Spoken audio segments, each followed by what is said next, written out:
എന്താ മലപ്പുറം ഒരു മാറ്റം വേണമെന്ന് ആഗ്രഹിക്കാനുള്ളൊരു സാഹചര്യം എന്താണ് ഇപ്പം?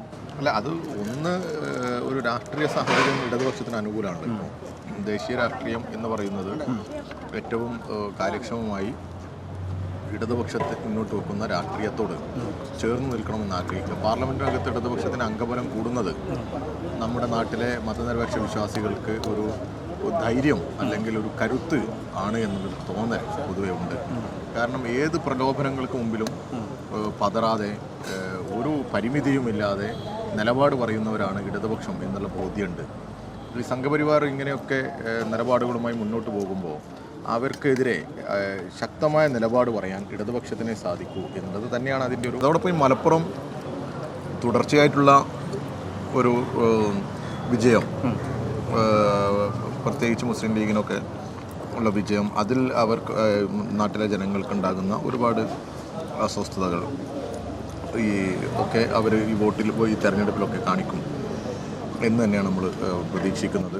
ഒരു പറഞ്ഞത് ഒരു വലിയ വിഷയമാണ്. കാരണം ഈ കാലാകാലങ്ങളായുള്ള സ്ഥാനാർത്ഥികൾ ഇപ്പോൾ തന്നെയാണെങ്കിലും മണ്ഡലം മാറി മത്സരിക്കുന്നതിനപ്പുറത്തേക്ക് ഒരു മാറ്റം അതിലുണ്ടാകുന്നില്ല. പകരം ഒരു യുവാക്കളുടെ പ്രതിനിധിയായ ഒരാൾ മത്സരരംഗത്തേക്ക് വരുമ്പോൾ അത് എത്രത്തോളം പ്രകടമാകുന്നുണ്ട് ആളുകളുടെ പ്രതികരണത്തിൽ? അതാണ് ഞാൻ പറഞ്ഞത്. ആളുകൾ ഇപ്പോൾ യൂത്ത് ലീഗിൻ്റേതായാലും യൂത്ത് കോൺഗ്രസിൻ്റെ ഒക്കെ ചെറുപ്പക്കാരായിട്ടുള്ള അവരുടെ സാധാരണ പ്രവർത്തകർ നിരവധി പേര് നമ്മെ സമീപിക്കുന്നുണ്ട്. ഇത്തവണ വസീഫ് ജയിക്കണം അല്ലെങ്കിൽ വസീഫിന് വോട്ട് ചെയ്യണം എന്ന ആഗ്രഹമുണ്ട്. കാരണം ഇതൊരു നമ്മൾ പറയാറില്ല, ഇവിടെയുള്ളൊരു സ്ഥാനാർത്ഥിയുടെ രാഷ്ട്രീയം മാറിയിട്ടില്ല, പിന്നെ മുന്നണി മാറിയിട്ടില്ല, ചിഹ്നം മാറിയിട്ടില്ല. ഇവിടെ നിന്ന് ജയിച്ച ഒരു എം പിയെ നേരെ അപ്പുറത്തേക്കും അപ്പുറത്ത് ജയിച്ച ഒരു എം പിയെ ഇപ്പുറത്തേക്കും കൊണ്ടുവരും. ഞങ്ങളിന്ന് പോയപ്പോൾ ഒരാൾ പറഞ്ഞ വാചകം അതാ ഞാൻ പറഞ്ഞു. ഇത് നിങ്ങളോട് ഒരാൾ പറഞ്ഞില്ലേ, എന്നോട് ഇത് പറഞ്ഞു, അതുപോലെ തന്നെ പറഞ്ഞു കന്നിനെ മാറ്റി കെട്ടുന്നു, തൊഴുത്ത് മാറ്റി കെട്ടുന്നു. ഇതൊന്നും ഞാൻ പറയുന്നതല്ല.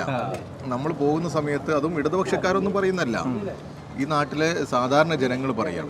അപ്പോൾ അവർക്ക് സമീപിക്കാൻ പറ്റാത്ത, അവർക്ക് ഇടപെടാൻ പറ്റാത്ത ഒരു ജനപ്രതിനിധികളാണ് എന്നുള്ളൊരു തോന്നൽ അവർക്കുണ്ടായിരുന്നു.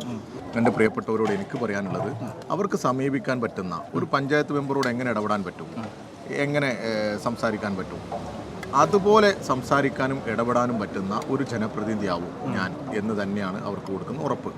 സംഘപരിവാറിനെതിരായ നിലപാട് സ്വീകരിക്കേണ്ട ഇടങ്ങളിൽ UDF വല്ലാതെ നിശബ്ദമായി പോകുന്നുണ്ടോ? അതാ ഞാൻ പറഞ്ഞത്. അവർക്ക് ഡൽഹിയിലൊരു നിലപാടും ഇവിടെ കേരളത്തിൽ തന്നെ ഇങ്ങോട്ട് വടക്കോട്ടൊരു നിലപാടും തെക്കോട്ടൊരു നിലപാടും. ഇവരെ സംബന്ധിച്ചിടത്തോളം ഇവർക്ക് താൽക്കാലിക രാഷ്ട്രീയ ലാഭം മാത്രമേ ഉള്ളൂ.